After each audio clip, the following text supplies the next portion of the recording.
998 ಸಹಕಾರ ಸಂಘಗಳು ಹೆಚ್ಚು ಕಡಿಮೆ ನಷ್ಟ ದಿವಾಳಿ ಹೇಳುವಂಥಕ್ಕದಾವು ಆಗಿದಾವೆ. ಹೀಗಾಗಿ ಈ ಸಹಕಾರ ಸಂಘಕ್ಕೆ ಏನಾದರೂ ಸಂಘಗಳ ಇವೇನು ಯಾಕೆ ಹಿಂಗೆ ಆಗ್ತಾ ಇದ್ದಾವ?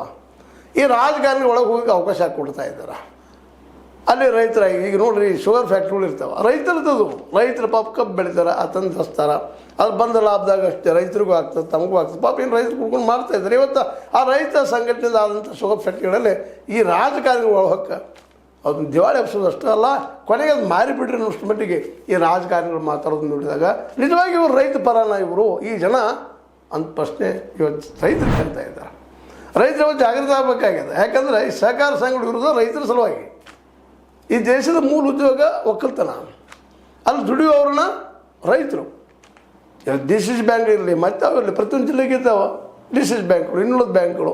ಮ್ಯಾಕ್ಸಿಮಮ್ ಈ ದೇಶದಲ್ಲಿ ಇರುತ್ತಿರುವಂಥವ್ರು ಅಗ್ರಿಕಲ್ಚರ್ ಒಕ್ಕಲ್ತನ ಮಾಡೋರು, ಅದನ್ನು ತೊಗೊಂಡು ವ್ಯಾಪಾರ ಮಾಡುವಂಥವ್ರು.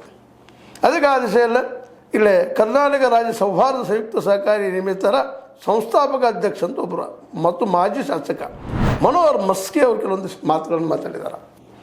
ಈ ಸಹಕಾರ ಸಂಘಗಳ ಕುರಿತಾಗಿ ಒಂದಿಷ್ಟು ಮಾತು ಹೇಳ್ತಾ ಇರ್ತಾರೆ. ಮೊದಲೇ ಸ್ಪಷ್ಟಪಡಿಸ್ತಾರೆ ಅವರು, ಸಹಕಾರಿ ಸಂಸ್ಥೆಗಳು ಸರ್ಕಾರದ ಅಂಗ ಸಂಸ್ಥೆಗಳಲ್ಲ, ಸರ್ಕಾರಕ್ಕೆ ಇವಕ್ಕೆ ಯಾವ ಜವಾಬ್ದಾರಿ ಇಲ್ಲ.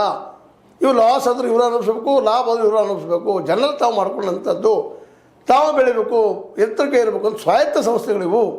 ಲಾಭಕ್ಕೂ ಅವ ಜವಾಬ್ದಾರಿ, ಹಾನಿಗೂ ಅವ ಜವಾಬ್ದಾರಿ. ಹೀಗಾಗಿ ಹಾನಿ ಮಾಡ್ಕೊಂಡು ಹೋಗೋರಿಗೆ, ಅಲ್ಲಿ ಲಾಭ ಮಾಡ್ಕೊಳ್ಳೋರಿಗೆ, ದುಡ್ಡು ಎಬ್ಸೋರಿಗೆ ಈ ಒಂದು ಅಂತರದಲ್ಲ ಹೆಲ್ಪ್ ಭಾಳ ಆಗ್ಲಿಕ್ಕತ್ತದು. ಕಾನೂನು ಸಾಕಷ್ಟು ಇದ್ದಾವೆ, ಆದರೆ ಕಾನೂನು ಪ್ರಯೋಗ ಆಗ್ತಾಯಿಲ್ಲ ನಮ್ಮಲ್ಲಿ. ಕಾನೂನು ಯಾರಿಗೆ ಅಂದರೆ ಸಣ್ಣ ಮೀನುಗಳಿಗೆ, ದೊಡ್ಡ ಮೀನುಗಳಿಗೆ